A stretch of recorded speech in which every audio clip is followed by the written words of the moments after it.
Good evening सगळ्यांना. AP engineering institute मध्ये सगळ्यांचं स्वागत आहे.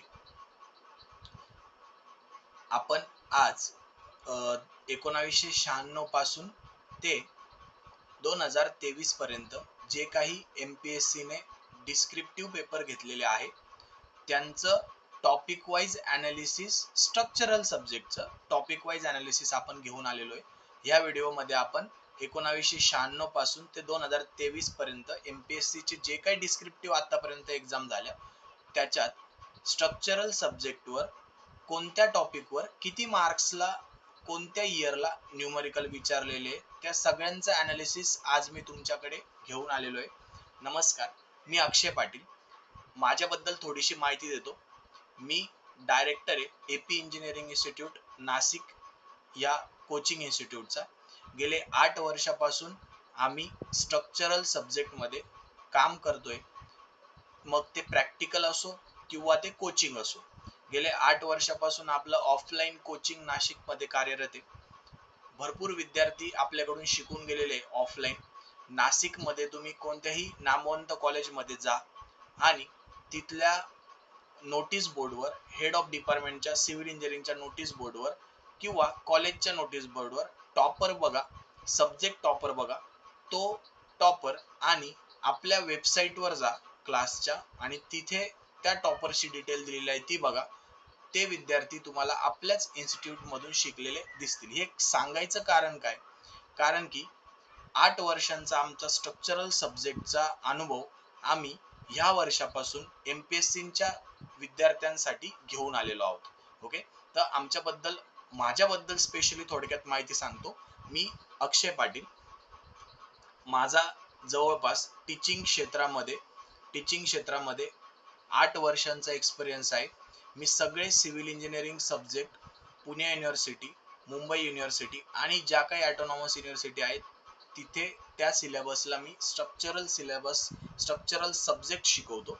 त्यानंतर 7 वर्षापासून मी RCC डिझाईन आणि एस्टिमेशन, रेसिडेन्शियल आणि कमर्शियल प्रोजेक्टची कन्सल्टन्सी सुद्धा करतो. मी स्वतः स्ट्रक्चरल डिझाईन सुद्धा करतो. मी आपल्या इंडियामधल्या इंडियन प्लंबिंग असोसिएशनचा एक लायसन्स मेंबर आहे.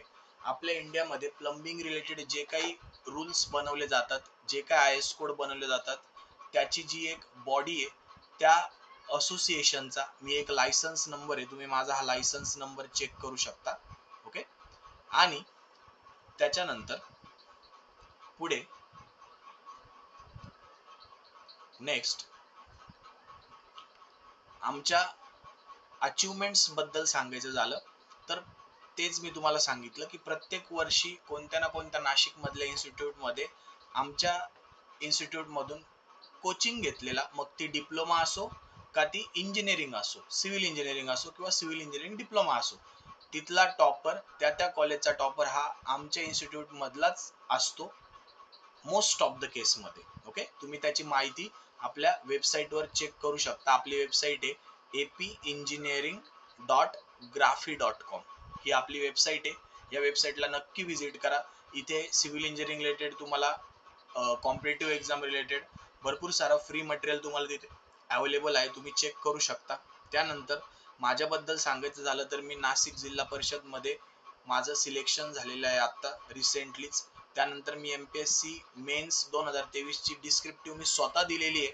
त्यामुळे मला माहिती आहे की कसा अभ्यास करायचा स्ट्रक्चरल सब्जेक्टचा, कोणत्या वेने करायचा, आणि माझा फेवरेट सब्जेक्ट तर माझी स्ट्रक्चरल सब्जेक्टच आहे. आणि तो अभ्यास मी कसा केलाय ह्याच व्हिडिओमध्ये मी पुढे माझ्या डेस्कवरचा एक फोटो पण लावलेला आहे की मी कसा स्ट्रक्चरल सब्जेक्टचा अभ्यास केला आणि त्या पर्टिक्युलर टॉपिकला किती टाइम लागतो सॉल्व्ह करायला जर आपण स्टॉप वॉच लावून केला तर. याचं प्रॅक्टिकल एक्झाम्पल मी तुम्हाला इथं देणार आहे. सगळं आपण व्यवस्थित बघू. थोडंसं माझ्याबद्दल अजून सांगतो की माझा एरिया ऑफ एक्सपर्टीज आहे solid mechanics, structural analysis, design of RCC structure, design of steel structure, estimation and quantity surveying, fluid mechanics आणि सर्वेइंग, आणि इतर सुद्धा थेरोटिकल जे सब्जेक्ट आहे ते सुद्धा मी शिकवतो. पण जास्त करून 8 वर्षात मी जे काही काम केलेलं आहे ते स्ट्रक्चरल सब्जेक्ट मध्ये केलेलं आहे. 8 वर्षाचा माझा अनुभव आणि जे काही मी नोट्स तयार केलेल्या आपल्या सगळ्या स्ट्रक्चरल सब्जेक्टच्या अतिशय सिंपल वेने आणि डिसिप्लिन मॅनर मध्ये तयार केलेला आहे. तुम्हाला जर चेक करायचं असेल तर आपल्या टेलिग्राम चॅनलला व्हिजिट करा. आपल्या टेलिग्राम चॅनलची लिंक मी या व्हिडिओच्या डिस्क्रिप्शन बॉक्स मध्ये दिलेली आहे. तिथे मी थेरी ऑफ स्ट्रक्चरचा अकॉर्डिंग टू एमपीएससी सिलेबस तुम्हाला नोट्स प्रोव्हाइड केलेले आहेत. त्यामध्ये प्रत्येक मेथड कशी सॉल्व्ह करायची त्याचं स्टेप वाईज मी सोल्युशन तुम्हाला तिथे दिलेले आहे. आणि त्या अशा स्टँडर्ड फॉर्मॅट मध्ये की तुम्ही त्या टॉपिक रिलेटेड कोणताही क्वेश्चन घेतला तरी पण तुमचा तो सॉल्व्ह होणार. ओके, अशा पद्धतीने तुम्हाला तिथे दिसेलच. तुम्ही त्या नक्की डाउनलोड करा आणि त्या पद्धतीने अभ्यास करा. त्यानंतर मी व्हिडिओच्या सुरुवातीलाच एक अनाउन्समेंट करतो की आपण एमपीएससीच्या विद्यार्थ्यांसाठी फ्री ऑफ कॉस्ट यूट्यूबवर थेरी ऑफ स्ट्रक्चर हा पूर्ण सब्जेक्ट शिकवणार आहोत. त्याच्या काही व्हिडिओज पण अपलोड केलेले आहे आपल्या युट्यूब चॅनलवर. युट्यूब चॅनलची लिंक पण तुम्हाला ह्या व्हिडिओच्या डिस्क्रिप्शन बॉक्स मध्ये भेटेल. नक्कीच त्या चॅनलला व्हिजिट करा आणि तिथे थेरी ऑफ स्ट्रक्चर जो टॉस हा सब्जेक्ट आहे, एमपीएससीने जो सिलेबस दिलाय टॉस सब्जेक्टचा, तो पूर्णपणे मी तिथे शिकवणार आहे. तुम्हाला बेसिक पासून उचलणार आणि प्रो लेवल पर्यंत घेऊन जाणार याची गॅरंटी माझी. त्यानंतर तो सब्जेक्ट शिकल्यानंतर लाईफ मध्ये कधीच तुम्हाला त्या टॉपिक बद्दल कोणतीही डाऊट नसेल किंवा शंका नसेल किंवा असं होणारच नाही की इथून पुढे मी यूपीएससी आयएएस चा पेपर देतोय आणि तिथे मला एक क्वेश्चन आला आणि सर तुम्ही शिकवलेलंच मी फॉलो केलेलं होतं आणि मला तो जमला नाही, असं होणारच नाही याची गॅरंटी मी देतो. त्या सिरीज मध्ये त्या पूर्ण सब्जेक्टच्या व्हिडिओज लेक्चर्स मध्ये मी तुम्हाला बेसिक लेवल पासून रेफरन्स बुकचे न्यूमरिकल, त्यानंतर एमपीएससी चे पीवायक्यू त्या टॉपिकवर आलेले आणि यूपीएससी आयएएस चे पीवायक्यू त्या टॉपिकवर आलेले. अशा पद्धतीने आपण जाणार. बघा, आपल्याला एमपीएससी ला मार्क्स घ्यायचे, आपल्याला त्या विषयामध्ये डॉक्टरकी करायची नाहीये. किंवा कोणीही तुम्हाला उद्या सांगितलं किंवा शिकवलं की एकदमच वाकडा तिकडा बीम, एकदमच अवघड पद्धती, अवघड प्रॉब्लेम शिकवला आणि तो लय भारी आणि तो पेपरला आल्यावर तो तुम्ही अटेम्प्ट करणार, तर लिहून घ्या माझ्याकडून. जो शिकवणार आहे त्यांनी सुद्धा एवढा हार्ड न्यूमेरिकल जर पेपरला आला असेल तर त्यांनी सुद्धा तो अटेम्प्ट केला नसेल. हे लिहून घ्या माझ्याकडून. कारण की मित्रांनो, मला माहिती आहे कोणत्या प्रॉब्लेमला किती टाइम लागतो. म्हणजे जर एमडीएम मेथड असेल तर एमडीएम मेथडची बीम सॉल्व्ह करायला किती टाइमात तो झाला पाहिजे आणि कोणताही कितीही दिग्गज माणूस असो त्या क्षेत्रातला, कितीही तो फास्ट करू तरीही त्याला बेसिक तेवढा टाइम लागणारच आहे.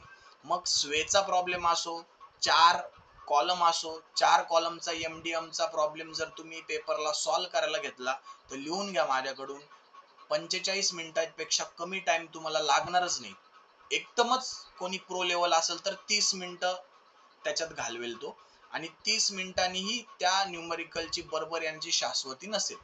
मग असे न्यूमरिकल शिकवून मी लय भारी हे सांगण्यापेक्षा माझं टार्गेट असेल की एमपीएससी चे पीवायक्यू, यूपीएससी आयईएस लेवलचे पीवायक्यू, रेफरन्स बुकचे न्यूमरिकल आणि बेसिक इंजिनिअरिंगचे न्यूमरिकल हेच याचीच तुमच्याकडून प्रॅक्टिस करून घ्यायची आणि जे की तुम्हाला एमपीएससी ला विचारले जातील. कारण की मित्रांनो, एमपीएससी चा पेपर काढणारा जे काही स्टाफ असेल तो सुद्धा इंजिनिअरिंग कॉलेजचा प्रोफेसरच असणार आहे. त्यांनी त्याच्या आयुष्यातले 30 वर्ष त्या इंजिनिअरिंग फील्ड मध्ये शिकवायमध्ये घातलेले आणि तो व्यक्ती जर पेपर काढत असेल तर तो दरवर्षी युनिव्हर्सिटीचा पेपर पण सेट करत असेल. मग त्याच माइंडसेटने तो पेपर काढतो. उगाच काहीतरी वेगळं ऑक्सफर्ड युनिव्हर्सिटीचा सिलेबस आणायचा आणि त्यातलं न्यूमरिकल सांगायचं आणि मग ते तुमच्याकडून करून घ्यायचं आणि उगाच तुम्हाला घाबरवायचं की स्ट्रक्चर खूप हार्ड आहे आणि मग तुम्ही थेरीकडे लक्ष द्या. तर मित्रांनो, मी या व्हिडिओमध्ये पुढे तुम्हाला प्रूव्ह करून दाखवेल की जर तुम्ही पेपर 1 आणि पेपर 2 मध्ये फक्त थेरीच्या भरोश्यावर गेले तर तुम्ही किती मार्क्स कव्हर करू शकता. पेपर 1 चेच मी तुम्हाला सांगेल. आणि थेरी मध्ये कोणी कितीही दिग्गज असो, थेरी आपण लिहितोय तर आपल्याला फुल मार्क्स भेटत नाही, आउट ऑफ मार्क्स भेटत नाही, कुठे ना कुठे मार्क्स कटच करतात. पण तेच जर आपण न्यूमरिकल सॉल्व्ह केलं आणि ते तुम्ही कितीही खराब हँडरायटिंग मध्ये करा, न्यूमरिकल सॉल्व्ह केलेलं आहे, त्याचं आन्सर तुमचं व्यवस्थित आलंय, तुम्ही रिक्वायर्ड डायग्राम व्यवस्थित काढलेली आहे, पेन्सिलनी रिक्वायरमेंट नाही, तुम्ही पेनानी जरी ती डायग्राम काढली असेल, तुमचा आन्सर बरोबर आलेला असेल तर 100% लिहून घ्या माझ्याकडून. आजपर्यंतच्या माझ्या अनुभवामध्ये त्या विद्यार्थ्याला आउट ऑफ मार्क्स न्यूमरिकल मध्ये मिळालेच आहे. म्हणजे न्यूमरिकल हा असा एक पार्ट आहे की जर आला तर 100 पैकी 100 मार्क्स घेऊन येईल आणि गेला तर 0 मार्क्स देऊन जाईल. असं पण आहे, जर तुमचं चुकलं तर 0 मार्क्स देऊन जाईल. चुकेल केव्हाच, जेव्हा तुमची प्रॅक्टिस कमी पडेल, तुम्ही सॉल्व कमी करणार. बघा, मी आतापर्यंत भरपूर विद्यार्थी पाहिले इंजिनिअरिंगचे, ते कोणी रीडिंग करून न्यूमरिकल प्रॅक्टिस करतं, तर अशा विद्यार्थ्यांच्या सिली मिस्टेक होणारच आहे. मित्रांनो, न्यूमरिकल हा सब्जेक्ट लिहून लिहूनच सॉल्व करूनच तो अभ्यासाचा सब्जेक्ट आहे. ओके, तर कसा अभ्यास करायचा, मी स्वतः जसा अभ्यास केला यावेळेस 2023 ला, त्या हिशोबाने मी तुम्हाला सांगणार, त्या हिशोबाने ट्रेन करणार. आणि माझा आतापर्यंतचं रेकॉर्ड आहे की मी दुसऱ्यांसाठी घेतलेली मेहनत 100% त्याला फळ आलेलं आहे. माझ्यासाठी घेतलेल्या मेहनतीला मला फळ येवो न येवो तो भाग वेगळा, पण मी आतापर्यंत माझ्या विद्यार्थ्यांसाठी जेवढी पण मेहनत घेतलेली आहे त्यांना त्याचं फळ 100% भेटलंय. याचा रिझल्ट तुम्ही आपल्या वेबसाईटवर चेक करू शकतात आणि तो खरा रिझल्ट आहे, फेक रिझल्ट नाहीये. तुम्ही त्या कॉलेजला पर्टिक्युलर जाऊन, मग ते के वाघ कॉलेज असो इंजिनिअरिंग डिप्लोमा, ते भुजबळ नॉलेज सिटी असो नाशिक मधलं इंजिनिअरिंग डिप्लोमा, ते गोखले एज्युकेशन सोसायटी असो इंजिनिअरिंग डिप्लोमा, ते एनडीएमबी कॉलेज असो नाशिक मधलं, किंवा ते जीजीएसपी कॉलेज असो कोणत्याही, किंवा ते MIT असो मातोश्री कॉलेज असो, कोणत्याही कॉलेज जाऊन तुम्ही कोणत्याही इयरचा बघा, त्यामध्ये आपल्या वेबसाईटच्या मुलांचे नावं दिसतीलच, कारण की आपण आपलं शिकवणच तसं आहे. ओके, ही माझ्याबद्दलची आणि थोडीशी तुम्हाला माहिती झाली. आता अजून बोर न करता आपण पुढे जाऊया. बघा, आता याच्यामध्ये मी काय केलेलं आहे तुम्हाला दिसत असेल इथं, 1996 1996 ते 2023 सॉरी, ते 2023 पर्यंतचे जे काही स्ट्रक्चरल सब्जेक्ट वर टॉपिक वाईज मी अनालिसिस केलेले आहे. बघा, तर आता स्ट्रेंथ ऑफ मटेरियल आपला पहिला सब्जेक्ट आहे. याच्यामध्ये स्ट्रेस स्ट्रेन आणि चेंज इन डायमेन्शन, म्हणजे नॉर्मल एक बेसिक लेवलला तुम्हाला न्यूमरिकल आलेले आतापर्यंत इथे 2007 ला बघा, 2007 ला 18 मार्क्सला न्यूमरिकल आलेले. 18 मार्क्स बघा, आता जेव्हा जेव्हा तुम्हाला 15 मार्क्स आणि 20 मार्क्स याच्या अबाऊ जर मार्किंग केलेली दिसेल ना, तर आत्ताच मी नोट करून सांगतो तुम्हाला, मार्किंग 20 मार्कच्या पुढे गेली असेल किंवा 15 मार्काच्या पुढे गेली असेल, तर तो त्या वर्षाला 2-3 क्वेश्चन कंबाईन मिळून असतील, म्हणजे 10 मार्काचा एक क्वेश्चन असेल किंवा 8 मार्काचा असेल, म्हणजे त्या इयरला 2007 ला 10 मार्काचा एक आलेला असेल किंवा 8 मार्काचा एक आलेला असेल, थेरी प्लस न्यूमरिकल असं कॉम्बिनेशन असेल. म्हणजे तुम्ही जर समजा 22 मार्क 2004 ला विचारले त्या टॉपिक वर, म्हणजे तो एकच न्यूमरिकल आहे असं नका समजू, तो 2 किंवा 3 असू शकता, कारण की पूर्वी 600 मार्काचा पेपर असायचा, ह्या वेळेस आता आपला तो 400 मार्काचा पेपर आहे. ऑप्शनल पण पेपर असायचे पूर्वी आणि त्यात सुद्धा स्ट्रक्चर विचारलं जायचं. मग मी त्या वर्षाला आलेले सगळ्या पेपरचं मार्क्स टोटल केलेले. इथं फक्त तुम्ही वेटेज बघा की कोणत्या टॉपिकला किती वेटेज आले. तर 2009 ला 12 मार्काचं वेटेज विचारलं होतं स्ट्रेस स्ट्रेन कर्व मध्ये, 2011 ला तुम्हाला 10 मार्काचं विचारलं होतं, 2013 ला 10 मार्काचं. हे 11 पासून तर 13 पर्यंतचे जे पॅटर्न आहे ना, तो आपल्यासाठी फार महत्वाचा आहे. त्याच्यामध्ये मार्किंग स्कीम पण तुम्हाला बऱ्यापैकी दिसेल, म्हणजे असं एकदम 25 मार्क 20 मार्क असं काही एक न्यूमरिकल नसेल, 10-12 किंवा जास्तीत जास्त 15 मार्काचं तुम्हाला न्यूमरिकल दिसेल. आणि एकदमच जर फार मोठं डिझाईन असेल कॉलम प्लस फुटिंगचं किंवा वेल्डेड प्लेट गर्डरचं डिझाईन असेल किंवा एखादा ट्रस सॉल्व्ह करायचा असेल, तरच मग तो 20 मार्कापर्यंत गेलेला तुम्हाला दिसेल, 20 ते 25 मार्क. नाहीतर हे 2011, 12 आणि 13 ह्याचे पेपर जर तुम्ही बघितले तर तुम्हाला नक्कीच कळेल की मार्किंग स्कीम आटोक्यात MPSC ने ठेवलेली. ओके, त्याच्यानंतर बघा, प्रिन्सिपल स्ट्रेसवर 1996 ला सुद्धा प्रश्न विचारला होता, 99 ला सुद्धा विचारला होता, 2007 ला सुद्धा विचारला होता. त्यानंतर प्रिन्सिपल स्ट्रेसवर मला तरी क्वेश्चन दिसला नाही. त्याच्यानंतर SFD BMD वर तुम्हाला प्रत्येक वर्षाआड तुम्हाला एक एक क्वेश्चन दिसेल बघा, एक एक दोन दोन क्वेश्चन तुम्हाला दिसतील.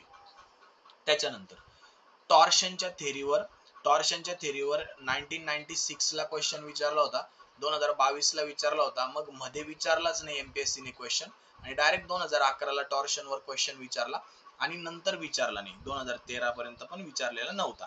त्याच्यानंतर bending theory of beam. Bending theory मध्ये आतापर्यंत तरी मला कोणता क्वेश्चन दिसला नाही. जर असेल तर तो मिसलेनियस मध्ये मी टाकलेला आहे बघा. मिसलेनियस मध्ये सुद्धा मी एक दिलंय की असे क्वेश्चन की ज्याला 2-3 टॉपिकचा सपोर्ट लागतो, मग त्याच्यामध्ये ती बेंडिंग थेरी पण यूज करावं लागते, थोडंफार एसिप डीबीएमडीचं पण कॉम्बिनेशन असतं. असे काही जे प्रॉब्लेम असतील ते मी मिसलेनियस मध्ये घेतलेले. ओके. त्याच्यानंतर डिफ्लेक्शन ऑफ बीम. बघा, डिफ्लेक्शन ऑफ बीम मध्ये मी मॅक्युलस मेथड सेपरेट घेतली आहे आणि डिफ्लेक्शन ऑफ बीम, आता वास्तविक डिफ्लेक्शन ऑफ बीम मध्येच मॅक्युलस मेथड आहे आपल्याला, तुम्हाला माहिती असेल. पण डिफ्लेक्शन ऑफ बीम मी का घेतले, कारण की डिफ्लेक्शन ऑफ बीम काढायच्या भरपूर साऱ्या मेथड आहे. म्हणजे तुम्ही डिफ्लेक्शन ऑफ बीम हे स्लोप अँड डिफ्लेक्शननी सुद्धा काढू शकता, स्लोप अँड डिफ्लेक्शन मेथडनी सुद्धा काढू शकता, किंवा तुम्ही स्टिफनेस मेथडनी सुद्धा काढू शकता, स्टिफनेस मेथडनी सुद्धा काढू शकता. तुम्ही कॅस्टिग्लियानोज थेरम सुद्धा वापरू शकता, तुम्ही मुवमेंट एरिया मेथड सुद्धा वापरू शकता, तुम्ही कॉन्ज्युगेट बीम सुद्धा वापरू शकता. नंबर ऑफ मेथड्स आहे आपल्याकडे डिफ्लेक्शन फाइंड आउट करायच्या. आणि मोस्ट ऑफ द केस मध्ये एक्झाम मध्ये आपल्याला स्पेसिफिकली ते मेन्शन नाही करत, ते फक्त म्हणतात find out the deflection of beam. मग ते तुमच्यावर असतं किंवा ते आपल्यावर असतं की आपण कोणत्याही मेथडने ते सॉल्व्ह करू शकतो. मग असे जे प्रॉब्लेम आहे की जेव्हा स्पेसिफिकली मेथड मेन्शन केलेली नसेल आणि तो सॉम मध्ये आलेला असेल, तर मग ते मी तुम्हाला इथे डिफ्लेक्शन ऑफ बीम मध्ये दिलेले आहे. म्हणजे 1999 ला विचारलेला क्वेश्चन आहे. डिफ्लेक्शन ऑफ बीम वर जवळपास जास्तच त्यांनी भर दिलेला आहे बघा. फक्त मध्ये 2010, 11, 12 ला तुम्हाला दिसणार नाही, म्हणजे सॉम ह्या सब्जेक्ट मध्ये तो दिसणार नाही विचारला, पण 2013 ला त्यांनी विचारलेला आहे. त्याच्यानंतर मॅक्युलस मेथड स्पेशली तुम्हाला 1996 च्या क्वेश्चन पेपर मध्ये दिसेल, आणि नंतर असं स्पेसिफिकली त्यांनी इथं सॉम मध्ये तिला विचारलं नाहीये.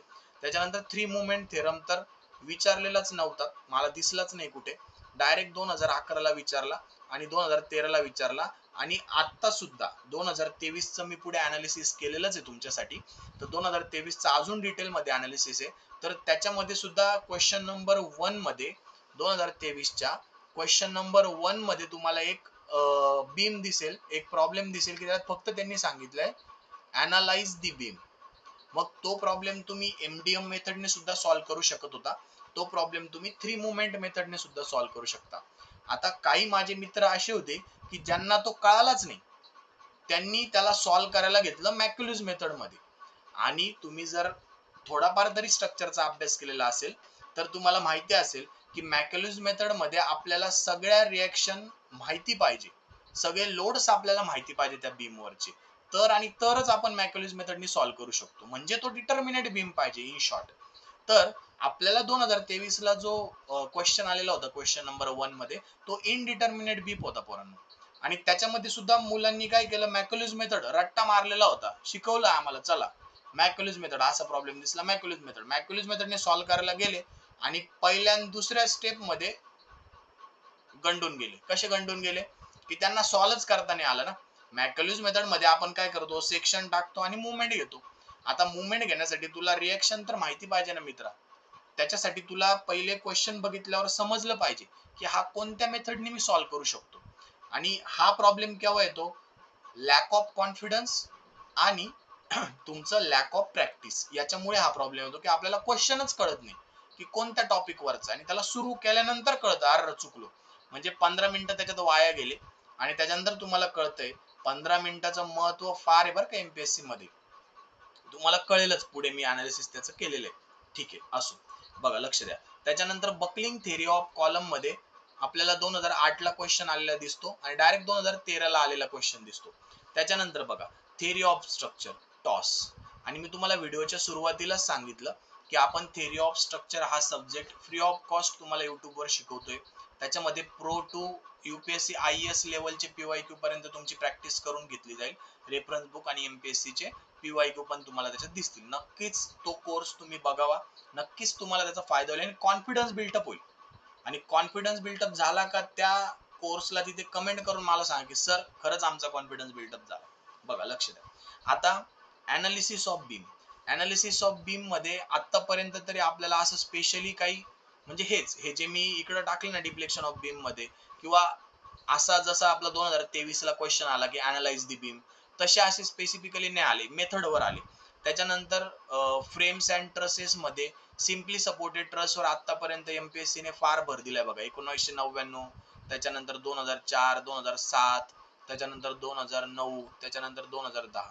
म्हणजे मॅक्झिमम मार्कला आपल्याला ट्रस्ट विचारलाय आणि त्यातल्या त्यात तो कोणता विचारलाय, सिम्पली सपोर्टेड ट्रस्ट विचारलाय. कॅन्टिलिव्हर ट्रस्ट आतापर्यंत एकदाच आलेला आहे 2011ला. ओके, आणि उलट कॅन्टिलिव्हर ट्रस्ट सोपा आहे, पण एमपीएससी ने थोडासा सोपा इन द सेन्स लवकर कॅल्क्युलेशन होतात कॅन्टिलिव्हर ट्रस्टचे. पण तेच जर आपण सिम्पली सपोर्टेड ट्रस्ट बघितला तर आपल्याला थोडासा वेळ लागतो, कारण की रिएक्शन फाइंड आउट करा, मग त्याचे जॉमेट्री फाइंड आउट करा जर दिली नसेल तर, आणि मग फोर्सेस फाइंड आउट करा. बघा आता स्लोप डिफ्लेक्शन मेथड मध्ये बीम वर जास्त करून भर दिलेला आहे एमपीएससी ने आतापर्यंत. 2004, 2009, त्याच्यानंतर 2012 ला विचारलेला आहे. फ्रेम वर आपल्याला 2007 ला पण आलेला क्वेश्चन दिसतो. बघा आता डबल डबल आला, तुम्ही म्हणणार सर एकाच पेपर मध्ये असे दोन दोन सारखे क्वेश्चन कसे आले. मी आधीच सांगितलं, त्या त्या इयरला ऑप्शनल पण विषय होता, ऑप्शनल मध्ये पण एखाद्याने स्ट्रक्चर वगैरे काही घेतला असेल तर तिथला सुद्धा मी इथे ऍड केलेला आहे. त्याच्यानंतर 2013 ला विचारलेला क्वेश्चन आहे फ्रेमवर. ओके, त्याच्यानंतर मुवमेंट डिस्ट्रीब्युशन मेथड मध्ये आपल्याला 1999 ला आलेला क्वेश्चन दिसतो, 2008 ला आलेला क्वेश्चन दिसतो. मग मला काही तो बीम वर दिसला नाही क्वेश्चन. पण तेच जर तुम्ही मुवमेंट डिस्ट्रीब्युशन मध्ये फ्रेम बघितली तर एमपीएससी ची फार आवडती मुवमेंट डिस्ट्रीब्युशन मध्ये फ्रेम. आणि ह्या 2023 ला सुद्धा तुम्हाला दिसला असेल क्वेश्चन फ्रेम वर. सोपी फ्रेम होती पण होता क्वेश्चन. ओके, आणि नॉन स्वे होता. स्पेशली पोरांनी स्वेनी सॉल्व्ह केला असेल तर ते चुकले असणार आहे, मी सांगेलच पुढे तुम्हाला. बघा 2004 ला आला, 2007 ला आला, त्याच्यानंतर 2009 ला आलेला दिसतो आपल्याला क्वेश्चन. त्याच्यानंतर स्वे फ्रेमवर आपल्याला 2010 ला आलेला दिसतो, सॉरी 2011 ला आलेला क्वेश्चन दिसतो. त्याच्यानंतर नॉन स्वे फ्रेमवर आपल्याला 20 मार्काला 1996 ला विचारला होता, त्यानंतर विचारला नाही. ओके, त्याच्यानंतर नेक्स्ट सब्जेक्ट आपण बघणार न्यूमरिकल मेथड. आता न्यूमरिकल मेथड मध्ये काही असे न्यूमरिकल होते की त्याला असं स्पेसिफिक कोणत्या मेथड नव्हत्या, मग ते मी इथं टाकून दिले तुम्हाला, त्या त्या इयरला आलेले. त्याच्यानंतर ट्रॅपेझॉइडल रूलला लास्टला 2013 ला आलेला क्वेश्चन दिसतो आपल्याला.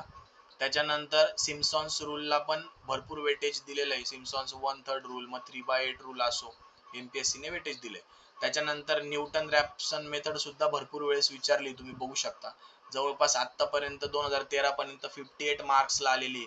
बायसेक्शन मेथड 28 मार्क्स ला आलेली. त्याच्यानंतर गॉस सिडल मेथड तुम्ही बघू शकता 33 मार्क ला आली आतापर्यंत, त्या त्या इयरचं कॅल्क्युलेशन आपण बघितलं तर. सर्वात जास्त इटरेशन मेथड विचारली बघा, प्रत्येक एक एक इयर आड किंवा लगातार आपल्याला इटरेशन मेथड विचारलेली दिसते त्यांनी 62 मार्काला. म्हणजे न्यूमरिकल मेथड मध्ये सर्वात जास्त वेटेज जर एमपीएससी ने 2013 पर्यंत, हे 2013 पर्यंतच आहे, 2013 पर्यंत जे दिला असेल तर ते इटरेशन मेथडला दिले. जवळपास 62 मार्क्सला त्यांनी इटरेशन मेथडवर न्यूमरिकल विचारलेले. त्याच्यानंतर जर आपण स्ट्रक्चरल अनालिसिस कडे वळालो तर स्ट्रक्चरल अनालिसिस मध्ये आपल्याला अनालिसिस ऑफ आर्च, तर 3 इंच आर्च हे एमपीएससी ला जरा फेवरेट आहे, भरपूर वेळेस त्यांनी विचारले बघा. 3 इंच आर्च वर भरपूर वेळेस क्वेश्चन त्यांनी विचारले, जवळपास 52 मार्क्सला 3 इंच आर्च वर क्वेश्चन विचारले. मग आता याच्यात सुद्धा प्रकार आहे बरं का, फक्त अनालाइज दी आर्च असं सुद्धा क्वेश्चन येतो, किंवा रॅडियल थ्रस्ट आणि नॉर्मल थ्रस्ट काढा असं सुद्धा क्वेश्चन येतो. त्याच्यानंतर अनसिमेट्रिकल आर्चचा सुद्धा क्वेश्चन येतो. आतापर्यंत तर मला काही अनसिमेट्रिकल आर्चचा दिसला नाही क्वेश्चन, कारण की तो युनिव्हर्सिटीला सुद्धा विचारत नाही भरपूर वेळेस तो अनसिमेट्रिकल आर्चचा. ओके, त्याच्यामुळे एमपीएससी सुद्धा विचारत नाही, म्हणजे आतापर्यंत विचारला नाही, मे बी भविष्यात तो विचारू शकतात. आता 2 इंच आर्चला एमपीएससी ने जरा कमी वेटेज दिलेलं आहे आतापर्यंत, तर तो 23 मार्क्सलाच विचारलेला आपल्याला दिसतो. त्याच्यानंतर केबलवर केबल्स वर आपल्याला दोनच वर्षी क्वेश्चन आलेला दिसतो, जवळपास 21 मार्कला 2013 पर्यंत. आयएलडी वर एमपीएससी ने भरपूर वेळेस विचारले, म्हणजे ट्रस्ट तर एमपीएससीचा फेवरेटच आहे आयएलडी. 20 मार्क, 10 मार्क, 10 मार्क, 10 मार्क, जवळपास 50 मार्काला ट्रस्ट आणि 50 मार्काला सेम वेटेजला बीम पण एमपीएससी ने विचारले बघा. म्हणजे आयएलडी हा फार फेवरेट आहे एमपीएससीचा, असं मी का म्हणू शकतो, कारण की आता सुद्धा 2023 ला जर तुम्ही बघितलं तर बीमची आयएलडी आपल्याला विचारली होती, बीमची आयएलडी आपल्याला विचारली होती. सोपंच न्यूमरिकल होतं, म्हणजे अगदी मी तर ते शेवटच्या 3 मिनिटात केलेले, मी ते 3 मिनिटात सॉल्व्ह केलंय शेवटच्या. नशीब त्याला मार्क्स भेटो, कारण की आन्सर तर मी बरोबर काढलेले, फक्त प्रॉपर वे मध्ये केलेले नाही, पण आन्सर बरोबर आहे. नक्कीच मला विश्वास आहे की त्याला मार्क भेटतील मला, कारण की वेळच उरला नव्हता. थोडस माझं सुद्धा यावेळेस मी पहिले काय केलं की पहिले 2 वे स्लॅब सॉल्व्ह करायला घेऊन घेतला आणि तुम्ही बिलीव्ह नाही करणार या वेळेस 2023 मध्ये 2 वे स्लॅब मध्ये आपल्याला कोएफिशियंटच दिलेले नव्हते त्यांनी. कोएफिशियंट हे द्यावाच लागतात. आयएस कोड मध्ये अल्फा एक्स आणि अल्फा वाय साठी टेबल दिलेला आहे जो की यावेळेस आपल्याला एमपीएससी ने दिलेला नव्हता. मग त्या केस मध्ये अपुरा डेटा असल्यामुळे थोडासा माझा तिथे विचार करण्यामध्ये वेळ गेला म्हणून मला शेवटी टाइम नाही पुरला. नाही तर बाकी मी व्यवस्थित आणि ऍक्युरेट पेपर सॉल्व्ह केलेला आहे. मार्क आल्यावर बघू, मार्क आल्यावर चांगले मार्क्स पडतीलच अशी आशा करू आपण. ठीक आहे, नेक्स्ट बघा. बघा तुम्हाला त्या सब्जेक्ट मध्ये कमांड असणं वेगळी गोष्ट आहे पोरांनो आणि त्या 3 तासामध्ये तुम्ही टाइम लावून मॅनेजमेंट कसं करतात, कोणता क्वेश्चन सिलेक्ट करतात, सर्वात महत्वाचं किती कॉन्फिडन्स असतात. कॉन्फिडन्स फार महत्वाचा आहे.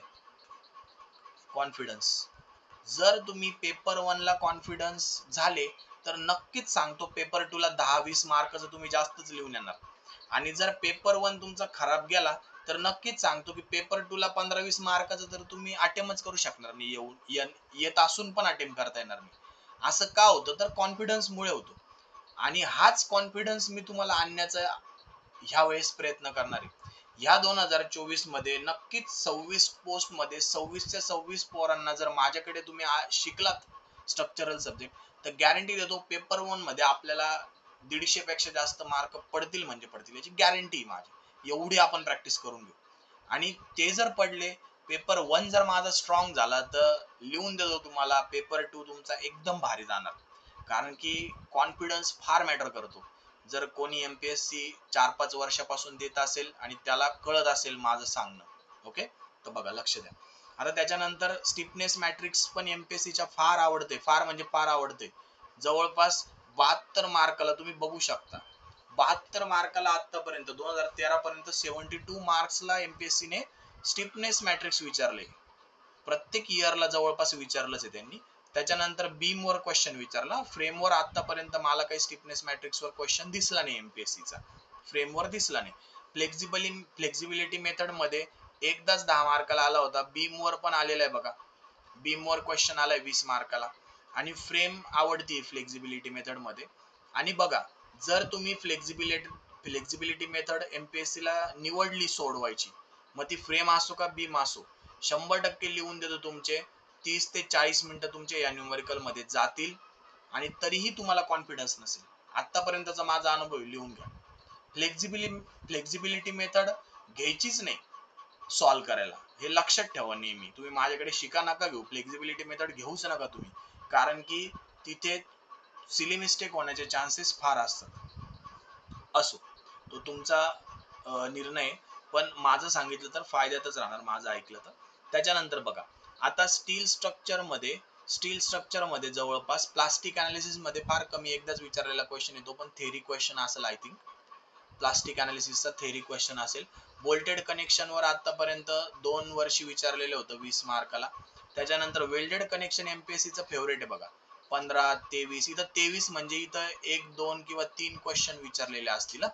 त्याच्यानंतर 15 मार्क जवळपास 53 मार्क्सला 2013 पर्यंत वेल्डेड कनेक्शन वर आपल्याला न्यूमेरिकल आलेले दिसतात. त्याच्यानंतर टेन्शन मेंबर वर आतापर्यंत एकदाच आलेले. त्याच्यानंतर कॉलम कॉम्प्रेशन मेंबर वर पण 15 मार्काला 2 वर्षी विचारलेलं होतं. त्याच्यानंतर फुटिंग वर स्लॅब बेस वर तर आतापर्यंत मला काही दिसलं नाही न्यूमेरिकल. हा पण गसेटेड बेस एमपीएससी चा का कुणाच ठाऊक फार फेवरेट आहे. म्हणजे हाईटच करून टाकली गसेटेड बेस वर. ती गोष्ट वेगळी की 2023 ला त्यांनी विचारलं नाही. आता का विचारलं नाही हे सगळ्यांना माहिती आहे. एमपीएससी चा 10 वर्षानंतरच्या गॅप नंतरचा हा पहिला पेपर होता. तुम्ही असं समजू नका की ह्या पेपर सारखेच पुढे पेपर असतील. खूप विचारायला आता एमपीएससी ला खेळायला फार एरिया आहे, खूप टॉपिक आहे स्ट्रक्चर मध्ये आणि ते जर तुम्ही शिकले नसाल तर ते नक्की शिका. मी पुढे 2023 च्या अनालिसिस मध्ये जे टॉपिक टाकले त्या प्रत्येक टॉपिक वर एमपीएससी ला विचारायचा फार एरिया आहे. म्हणजे तुम्ही असं समजू नका की 23 ला जे क्वेश्चन आले त्याच वेने आपल्याला पुढच्या पण एक्झामला येतील, नाही. भरपूर टॉपिक एमपीएससी ला विचारला. हा जस्ट झलक होती एक तुम्हाला, त्याच्यामुळे त्यांनी एक सिलेक्टेड टॉपिक वर क्वेश्चन विचारले. पण आता त्यांना खेळायला भरपूर एरिया आहे. त्यांनी डिस्क्रिप्टिव्ह घेण्याचा निर्णय त्याच्यासाठी घेतला होता, कारण की एमसीक्यू मध्ये आता विचारायलाच काही उरलं नव्हतं त्यांना. एवढे एमसीक्यू एवढं मटेरियल मार्केटमध्ये झालं होतं. म्हणून आता डिस्क्रिप्टिव्ह मध्ये त्यांना फार मोठं ग्राउंड आहे खेळायला. म्हणून आपण आपली तयारी पण तशीच पाहिजे. आणि ह्यावेळेस तर क्लास 1 च्या पोस्ट आहे, तयारी तर तशीच पाहिजे आपली. त्या लेवलची प्रो लेवलची तयारी तुमची झाली पाहिजे. ओके, बघा लक्ष द्या. म्हणजे गसेटेड बेस भरपूर वेळेस विचारलं होतं, पण 2023 ला गसेटेड बेसवर क्वेश्चनच विचारला नाही. मला फार वाटत होतं याच्या अभ्यासावरून की प्रत्येक वर्षी जर ते विचारताय तर 2023 ला विचारतील, पण त्यांनी असं नाही केलं, फसवलं. असो, एमपीएससी असं करत असते. त्याच्यानंतर ट्रसेसवर बघितलं तर ट्रसेसवर सुद्धा जवळपास प्रत्येक इयरला तुम्हाला क्वेश्चन दिसेल. आणि बघा मित्रांनो, ट्रस म्हणजे कसा क्वेश्चन, तर कधी तुम्हाला विंड लोड कॅल्क्युलेशन विचारतील, कधी तुम्हाला डिझाईन ऑफ पर्लिन विचारतील, कधी तुम्हाला फोर्सेस काढायला लावतील, कधी तुम्हाला बोल्टेड कनेक्शन डिझाईन करायला विचारतील ट्रसचं फोर्स काढून, कधी तुम्हाला वेल्डेड कनेक्शन डिझाईन करायला विचारतील. ट्रसवर विचारायला खूप आहे त्यांच्याकडे. इव्हन कधी कधी फक्त जॉमेट्रीच विचारून घेतील 4 मार्काला, जॉमेट्री ऑफ ट्रस काढा. हा, तो पण एक पार्टच आहे बरं का. जॉमेट्री म्हणजे सोपं नाही तुम्हाला साइन कॉस थिटा करणं नाही. ट्रस मध्ये तुम्ही शिका व्यवस्थित. ट्रस मध्ये स्टील स्ट्रक्चर मध्ये ट्रस पूर्ण एक चॅप्टर आहे आपल्याला इंजिनिअरिंगला. त्याच्यात बघा तुम्ही भरपूर सारा विचारण्यासारखं. आणि म्हणून एमपीएससी ने सुद्धा हे फुटिंग आणि हे ट्रस भरपूर वेळेस गेले. आणि मित्रांनो, तुम्ही उगाचच अवघड न्यूमरिकल, एकदमच अवघड जे यूपीएससी आयएएस ला सुद्धा विचारत नाही, असे सुद्धा न्यूमरिकल काही काही तुम्ही शिकलेले असणार, कोणी तुम्हाला शिकवलेले असतील, तर बिलीव्ह मी मित्रांनो, तुम्ही एमपीएससी एडब्ल्यू म्हणून जरी लागले तरी तुम्ही कोणालाही विचारू शकतात. आपले भरपूर रिस्पेक्टेड टीचर्स पण आहेत, त्यांनाही तुम्ही विचारू शकतात की एमपीएससी वर लागल्या तुम्हाला कोणीच डिझाईन करायला देत नाही. इव्हन तुम्ही प्रायव्हेट सेक्टर मध्ये जरी लागले तरी पहिले 2-3 वर्षात तुम्हाला डिझाईन करायला देणारच नाही कोणी, कारण की तुम्हाला अनुभवच नसतो ऍक्च्युअल डिझाईन करायचा. म्हणून असं वाकडं तिकडं काही शिकायचं आणि घाबरून जायचं आणि तो टॉपिकच स्किप करायचा, याने तुमचंच नुकसान होणार आहे. म्हणून तुम्ही एमपीएससी ला पहिले अभ्यासा. तुम्ही बघा कोणत्या टॉपिकवर किती न्यूमरिकल आणि कसे आलेले, त्यांची लेवल काय. न्यूमरिकलची पण लेवल असते मित्रांनो, एकदमच आवड प्रत्येकच नुसती स्वेज फ्रेम करायची आणि 2023 ला आलाच नाही प्रश्न स्वे फ्रेमवर, मग काय करणार, वेस्ट ऑफ टाइम झाला ना. बघा लक्ष द्या. आणि स्वे फ्रेम आली तरी करायची नाही, लक्षात ठेवा तुम्ही माझा शब्द. त्याच्यानंतर प्लेट गर्डरच्या थेरीवर आपल्याला एमपीएससी ने विचारलेला दिसतो. त्यानंतर प्लेट गर्डरचे न्यूमरिकल पण विचारलेले. आणि ह्या वेळेस पण तुम्ही बघितलं असेल 2023 ला प्लेट गर्डरवर एमपीएससी ने न्यूमरिकल टाकलं होतं आणि मला विश्वास होता की प्लेट गर्डर येणार म्हणजे येणार, आणि मी करूनच गेलेलो होतो आणि सॉल्व्ह करून आलो. मी ठरवलंच होतं भले काही लिहू नको त्याच्यामध्ये, पण प्लेट गर्डर मी अख्खा सॉल्व्ह करून येईल आणि स्टेप वाईज अख्खा सॉल्व्ह करून आलो मी. ओके. आणि असे काही टॉपिक असतात जे एव्हरग्रीन टॉपिक असतात, त्याच्यावर विचारावाच लागतो त्यांना क्वेश्चन, कारण की तो करतातच मुलं. आता ठीक आहे, काही मुलं करत नाही, पण मी तर तो करून गेलो होतो आणि म्हणून मी सॉल्व्ह करू शकलो प्लेट गर्डरवर.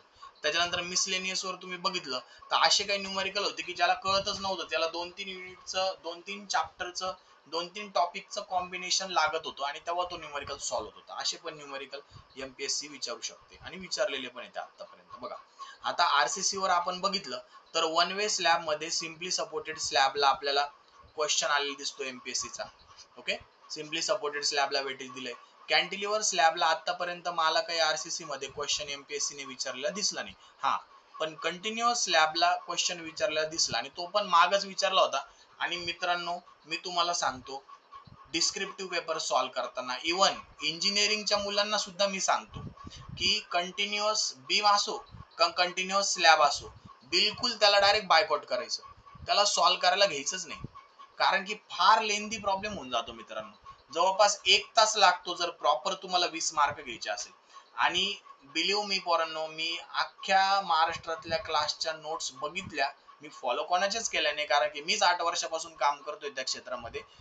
100% सांगतो मी, माझ्या नोट्स मध्ये तुम्हाला कोणाच्याच नोट्सचं कॉपी पेस्ट दिसणार नाही आणि मी केलंच नाहीये. ते ट्रूथ आहे, ते ट्रूथ आहे तर आहे.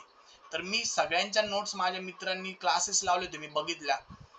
स्ट्रक्चरल सब्जेक्टच्या प्रॉपर नोट्स अशा मला भेटल्याच नाही, हे खरं सांगतो मी तुम्हाला. कारण की तुम्ही कोणाचा आरसीसी स्लॅब डिझाईन करताना बघितला तर कोण डेप्थ कुठं काढतं, एएसटी कुठं काढतं, कोण काय करतं, त्या पूर्ण 2-4 पानांमध्ये कळतच नाही की यांनी कुठं काय काढलेलं आहे. कोण चेक देतं नाही देतं, तर तुम्ही आपल्या नोट्स बघा.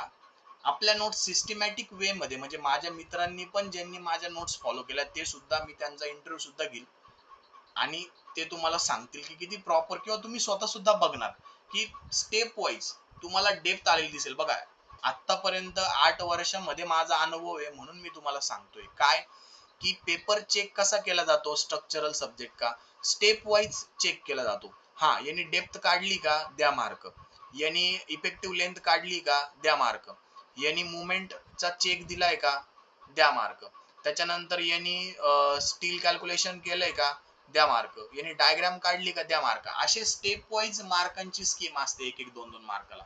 आणि तसंच एक्झामिनरला, पेपर चेकरला तुमच्याकडून एक्सपेक्ट असतं. माझ्याकडे मुलांचे, जे माझ्याकडे शिकून गेलेले मुलं आहेत, त्यांचे स्ट्रक्चरल सब्जेक्टचे फोटोकॉपी सुद्धा मी मागवलेली आहे.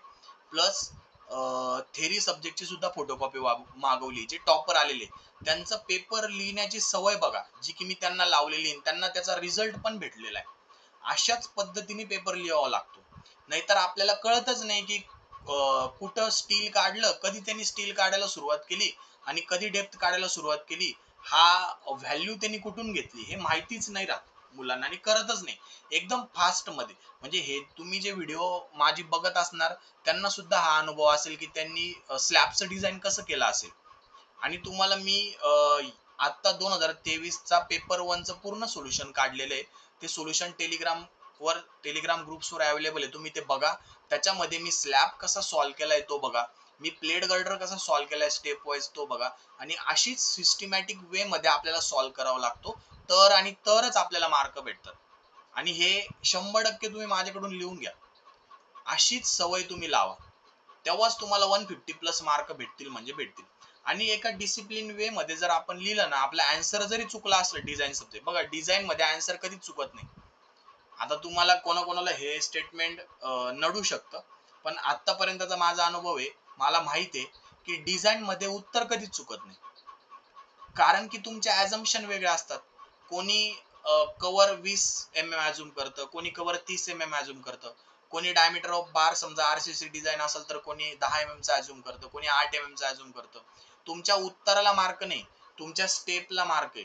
म्हणून अभ्यास करताना पण स्टेप वाईजच अभ्यास केला पाहिजे, जेणेकरून आपल्याला मार्क्स भेटतील. उत्तर पाहत नाही डिझाईन सब्जेक्ट मध्ये, मग तो डिझाईन ऑफ आरसीसी स्ट्रक्चर असो का डिझाईन ऑफ स्टील स्ट्रक्चर असो. आन्सर तुमचं चेक केलं जात नाही, तुमच्या स्टेप चेक केलं जातं की यांनी ह्या सगळ्या काढलेल्या आहे का आणि याचे चेक्स बरोबर आलेले आहे का. म्हणजे शेअरचा चेक असो आरसीसी मध्ये, किंवा तुमचा डिफ्लेक्शनचा चेक असो, किंवा तुमचा डेव्हलपमेंट लेनचा चेक असो, हे सगळे चेक तुमचे बरोबर आले का नाही ते चेक केले जातात फक्त. आणि ते जर बरोबर असेल तर 100% तुम्हाला फुल मार्क्स भेटतील.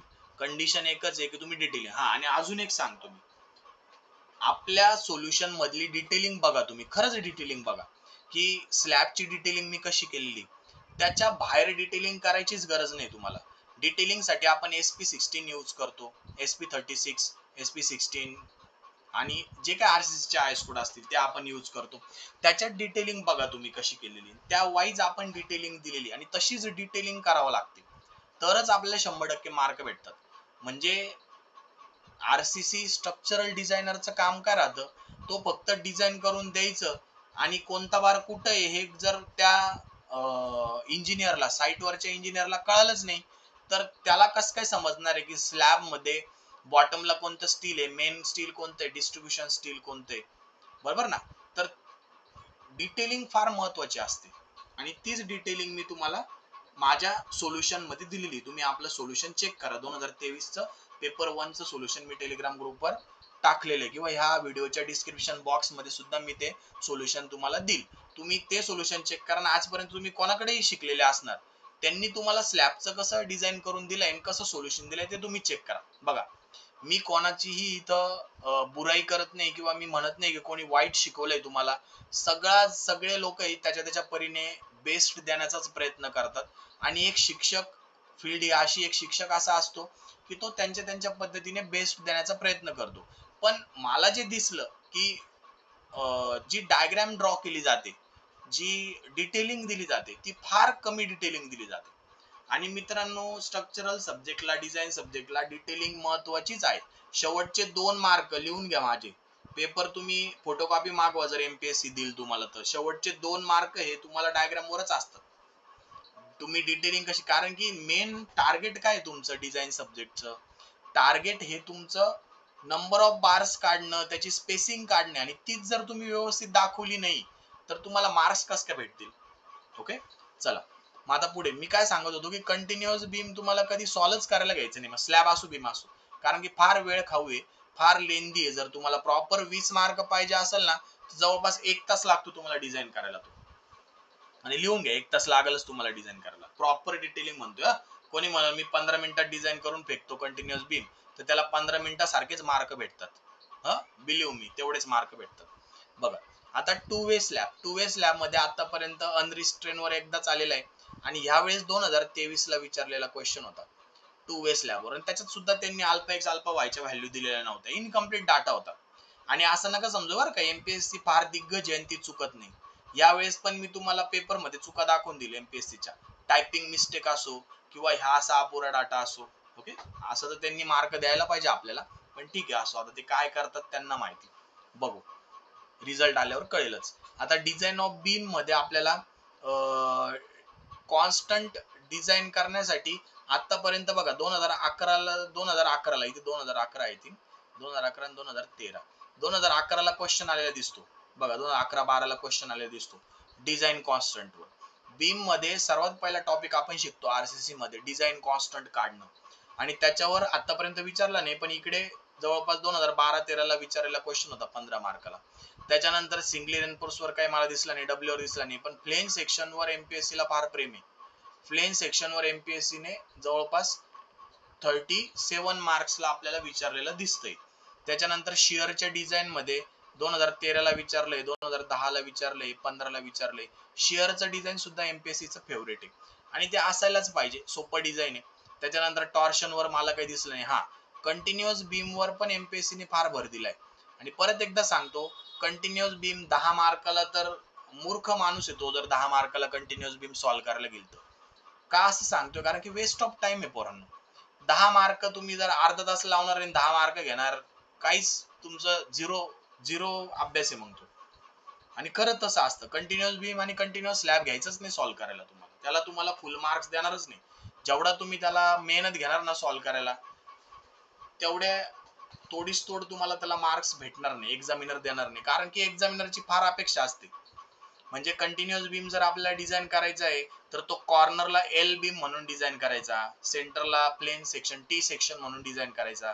त्याच्यानंतर डिटेलिंग मध्ये त्याचे बार्स व्यवस्थित आले पाहिजे, ते 0.1 एल 0.1 एल तुमचे आतमध्ये घुसले पाहिजे. कर्टलमेंट पण त्याला अपेक्षा असते. त्याच्यानंतर शिअरचं जे डिझाईन आहे शिअर एन्फोर्समेंटचं, ते झोन वाईज झालं पाहिजे. Design shear zone, nominal shear zone, minimum shear zone, हे शब्द तुम्ही ऐकले असणार शिअर बीमच्या शिअर डिझाईन मध्ये. तर अशी त्या पेपर चेकरची अपेक्षा असते. भले तो 10 मार्काला देऊ का 20 मार्काला देऊ, त्याची हीच अपेक्षा असते की मुलांनी एवढं सगळं सॉल्व्ह करावं. आणि ते तुम्हाला फसवायसाठीच असे न्यूमेरिकल दिलेले असतात की हा चला कंटिन्युअस बीम आहे, मला येतो तेच तेच रिपीट. बघा तेच तेच रिपीट करायचंय त्याच्यामध्ये, डिझाईन मध्ये तेच तेच रिपीट करायचंय, पण फार वेळ खाऊ मेथड आहे आणि तेवढे मार्क भेटत नाही. म्हणून मी माझं सजेशन असतं मुलांना माझ्या, की कंटिन्युअस तुम्ही कडे वळूच नका, मग तो स्लॅब असेल बीम असेल. कारण की कंटिन्युअस स्लॅब मध्ये सुद्धा तुम्हाला टॉर्शनचं सेपरेट डिझाईन करावं लागतं.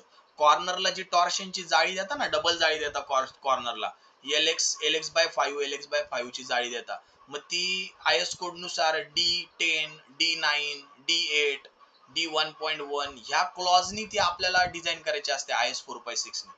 आणि मग त्याच्यामध्ये ते सगळं त्याचं AST काढणं, कुठं 3/4 असतो, कुठं 3/8 असतो, या सगळं डिझाईन त्यांना एक्सपेक्ट असतं कंटिन्युअस स्लॅब मध्ये. म्हणून मी पोरांना सांगतो की एक्झामिनरची पेपर चेकरची अपेक्षा खूप असते की यांनी कंटिन्युअस स्लॅब किंवा बीम डिझाईन केल्यानंतर यांनी ही सगळी गोष्ट करावी.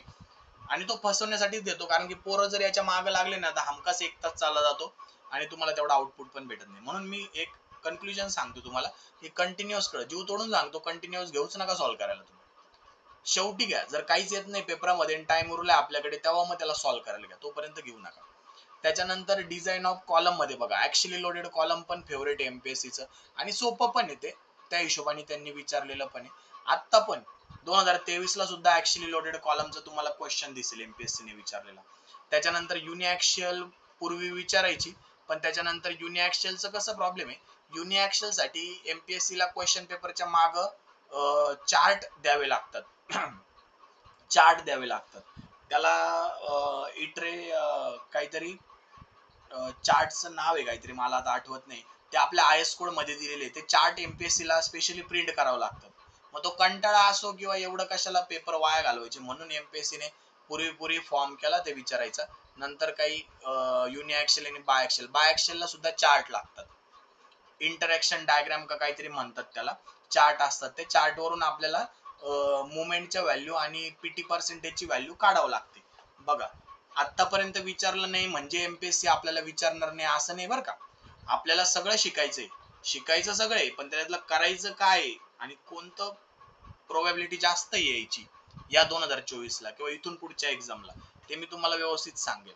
बघा, त्यानंतर डिझाईन ऑफ फुटिंग तर ऑब्विस विचारणारच एमपीएससी, आणि त्या हिशोबाने त्यांनी जास्त वेटेजला विचारलेलं पण आहे. मिसलेनियस मध्ये एक प्रॉब्लेम दिसला की तो 2-4 न्यूमेरिकल करून आपल्याला करायचा असतो. हे झालं आरसीसी 1 बद्दल. त्याच्यानंतर बघा, आरसीसी 2 मध्ये तुम्हाला रिटेनिंग वॉल एमपीएससी ची फार फेवरेट दिसते. बघा, रिटेनिंग वॉल वर भरपूर वेळेस एमपीएससी ने क्वेश्चन विचारले, जवळपास 61 मार्क्सला रिटेनिंग वॉल विचारलेली, आणि यावेळेस काही रिटेनिंग वॉल आपल्याला दिसली नाही. यावेळेस आपल्याला काय विचारलं होतं, रेक्टँग्युलर टँक विचारली होती, रेक्टँग्युलर टँक. आणि मित्रांनो, मी माझ्या स्वतःच्या मित्रांना विचारलं तर ते म्हणतात आम्ही एवढं काही डिझाईन करत बसत नाही, पण त्यांना त्यांच्या ह्या स्टेटमेंटचा रिझल्ट एक्झाम मध्ये दिसेल की त्यांना मार्क पण एवढे काही भेटणार नाही. कारण की डिझाईन मध्ये जो रिक्वायर्ड त्यांना गरज आहे ते करायलाच पाहिजे. तुम्ही शॉर्टकट नाही मारू शकत डिझाईन मध्ये. शॉर्टकट मारला का संपले तुम्ही तिथं. स्टेप वाईज प्रत्येक स्टेपला तुम्हाला आलेच पाहिजे त्याच्यामध्ये. आणि रेक्टँग्युलर टँक सुद्धा अशी टँक आहे ना की त्याच्यामध्ये तुम्हाला स्ट्रक्चरल अनालिसिस पण लागतं, एमडीएम मेथड सुद्धा लागते. एमडीएम मुवमेंट डिस्ट्रीब्युशन मेथडने तुम्हाला मुवमेंट काढावं लागते आणि मग ते डिझाईन करायला घ्यावं लागते, लेंदी होतं. म्हणून रेक्टँग्युलर टँक सुद्धा मी सजेस्ट करत नाही की रेक्टँग्युलर टँक सुद्धा करायचं नाही. मी स्वतः पण येत असून त्याला हात नाही लावला, कारण की वेळ खाऊ आहे, फार वेळ लागतो. ओके, शिकायचं आपल्याला सगळंच आहे, पण हा घ्यायचा नाही करायला जेव्हा पण क्वेश्चन विचारले तेव्हा. बघा, आता वॉटर टँक मध्ये आपल्याला फ्लेक्झिबल बेस, रिजिड बेस आहे. फ्लेक्झिबल मध्ये सर्क्युलर रेक्टँगल मध्ये तर आपल्याला स्क्वेअर रेक्टँगल मध्ये मला भेटला नाही, पण फ्लेक्झिबल बेस मध्ये सर्क्युलर 2013 ला विचारलेला क्वेश्चन होता. 2013 ला सर्क्युलर टँकचा क्वेश्चन विचारलेला होता. त्यानंतर रिजिड बेस मध्ये स्क्वेअर आणि रेक्टँग्युलर फार फेवरेट आहे, आणि ह्या वेळेस 2023 ला सुद्धा तुम्हाला विचारलेला दिसतो. 2023 ला रिजिड बेस मध्ये रेक्टँग्युलर 2023 ला विचारलाय. सर्क्युलर एकदाच विचारला होता, त्याच्यानंतर विचारला नाही, सॉरी.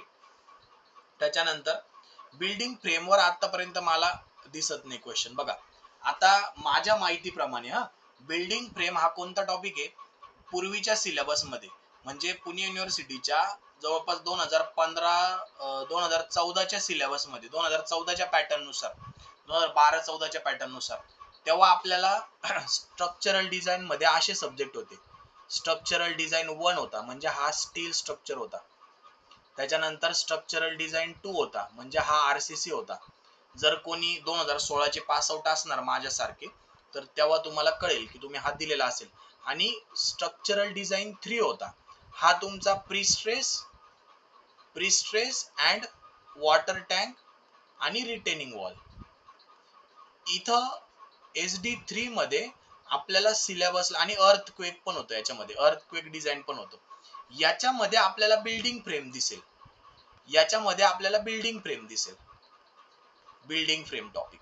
आणि त्या बिल्डिंग फ्रेम मध्ये त्यांनी काय विचारले, कॅन्टिलिव्हर मेथड आणि पोर्टल फ्रेम मेथड ही विचारलेली, त्याच्यात टाकलेला होता जुन्या सिलेबस नुसार.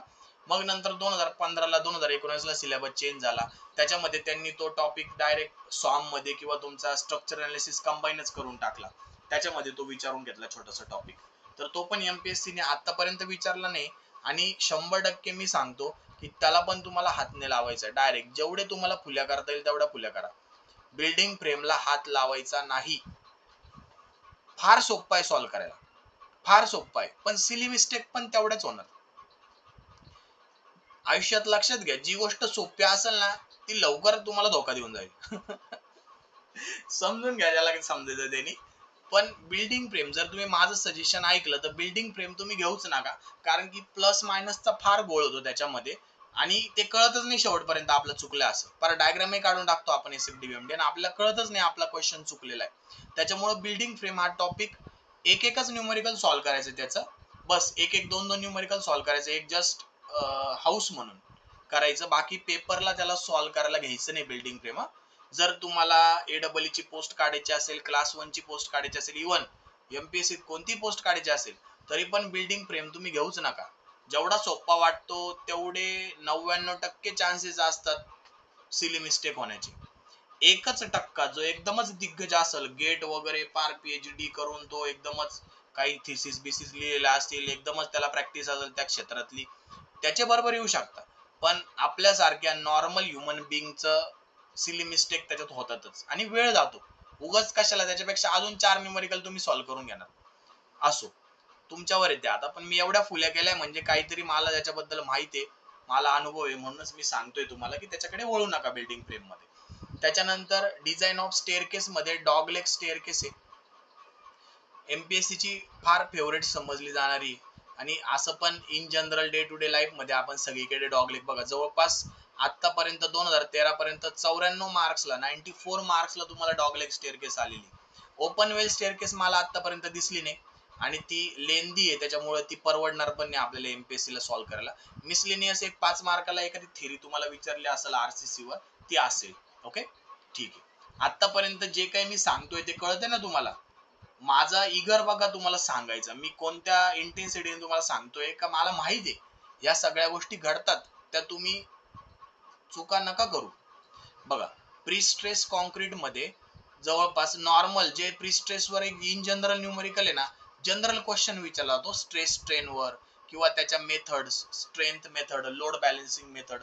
भरपूर वेळेस आपल्याला जवळपास बघा 103 मार्काला फक्त जनरल टॉपिक वरच प्री स्ट्रेस वर न्यूमेरिकल आहे. म्हणजे जर कोणी म्हणत असेल की मी डायरेक्ट ते एंड ब्लॉकचं डिझाईन करून गेलो होतो सर, ब्रिज गर्डरचं डिझाईन करून गेलो होतो, मित्रा एंड ब्लॉकचं डिझाईनही तू करून गेला, ब्रिज गर्डरचं डिझाईनही तू करून गेला, पण तुला तो क्वेश्चन समजायला पाहिजे MPSC ने विचारलेला आणि त्या हिशोबाने गिवन डेटा तुला यूज करता आला पाहिजे. प्री स्ट्रेसची लँग्वेज आतापर्यंत रेकॉर्ड आहे, प्री स्ट्रेसचा जरा डेटा म्हणजे लँग्वेज फार हार्ड असते. मग तुम्ही बघितलं असेल ते MCQ पॅटर्न असो किंवा तुमचा डिस्क्रिप्टिव्ह पॅटर्न असो, हार्ड लँग्वेज असते प्री स्ट्रेसची. त्याच्यामुळे न्यूमेरिकल लवकर कळत नाही, गिवन डेटा आपल्याला कसा यूज करायचा आहे. म्हणून MPSC ने सुद्धा आपल्याला फायदा करून दिलेला आहे की जनरल स्ट्रेसेस काढणं, त्याच्यानंतर लोड बॅलन्सिंग, स्ट्रेंथ कन्सेप्ट, या सगळ्या कन्सेप्टवर आपल्याला भरपूर वेळ, जवळपास 103 मार्काला बघा आतापर्यंत 2013 पर्यंत विचारलं होतं.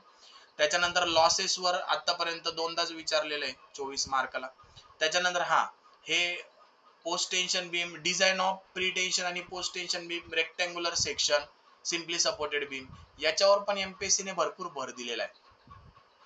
आणि प्री स्ट्रेस ऑप्शनला असतं मित्रांनो, त्याला ऑप्शनला न्यूमेरिकल असतात, ते तुम्ही इझिली सॉल्व्ह करू शकता. म्हणून याचं नॉर्मलच तुम्ही पहिला टॉपिक आणि लॉसेस जरी व्यवस्थित केले ना तरी पण तुम्हाला फार फायदा होईल त्याचा.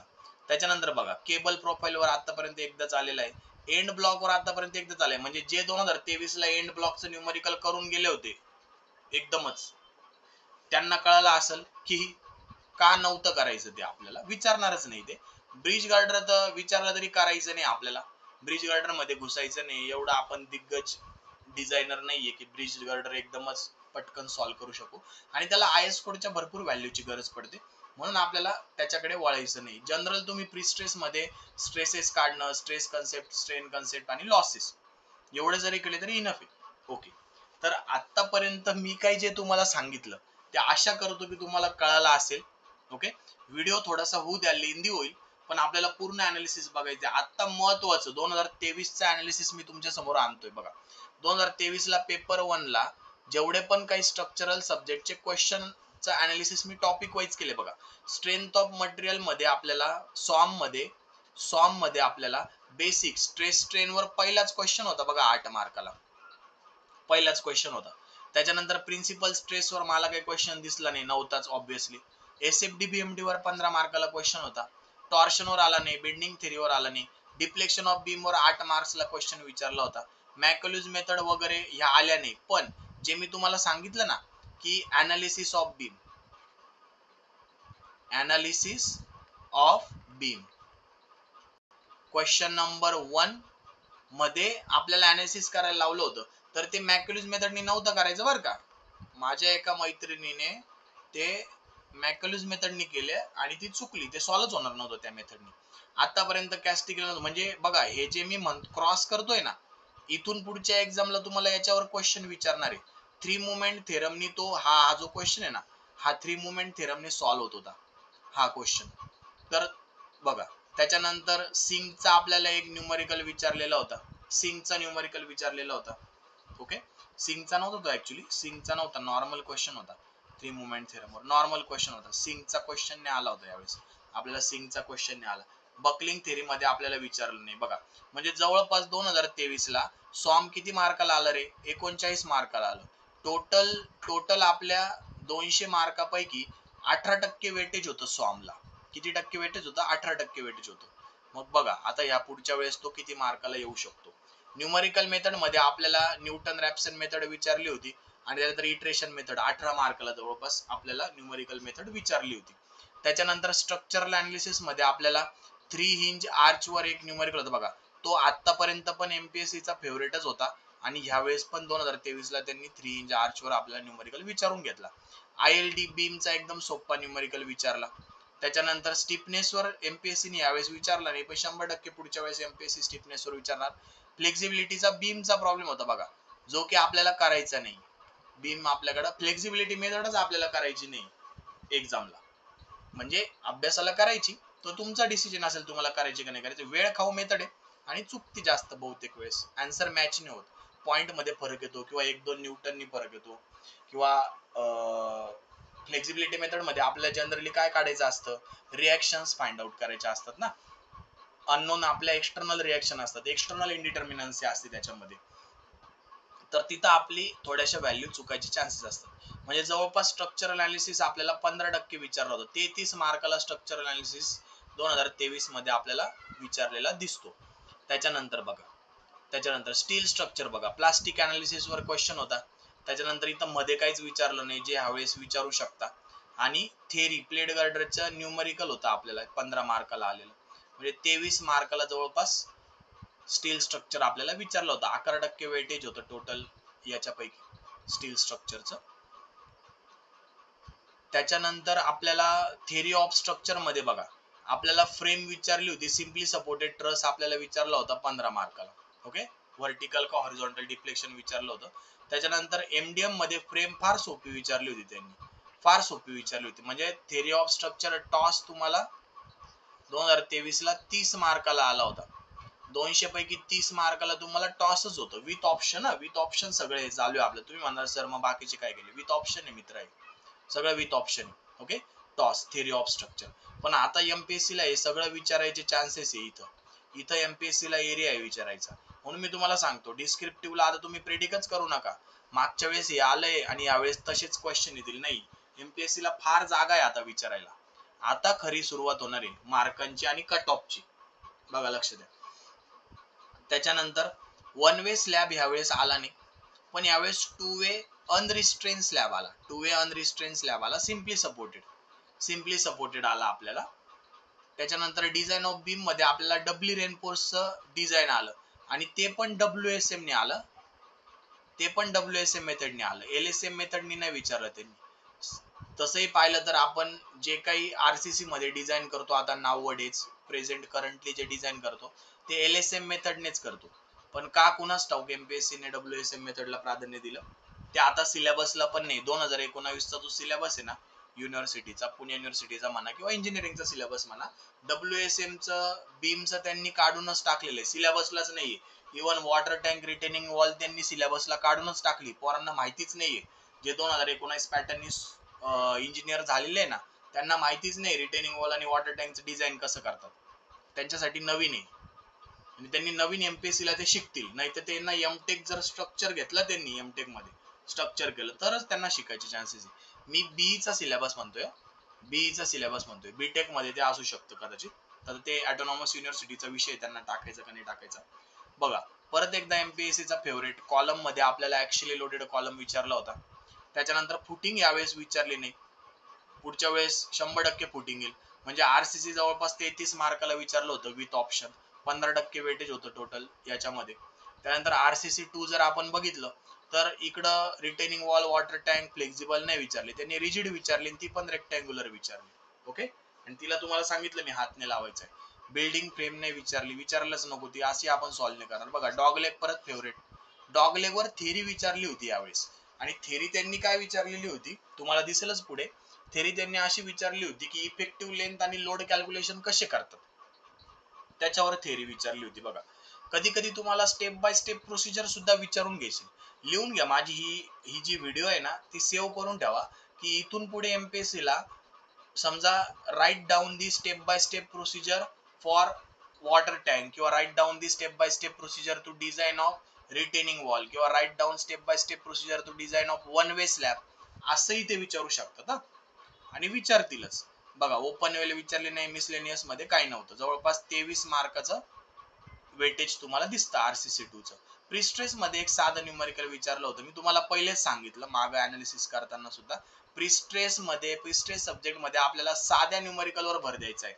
स्ट्रेस स्ट्रेन काढणं, स्ट्रेस कन्सेप्ट, स्ट्रेस डायग्राम काढणं, स्ट्रेन डायग्राम काढणं, या सगळ्या गोष्टींवर भर द्यायचं. बाकी याच्यावर विचारू शकतात, पण तेवढं आपल्याला करायची गरज नाही.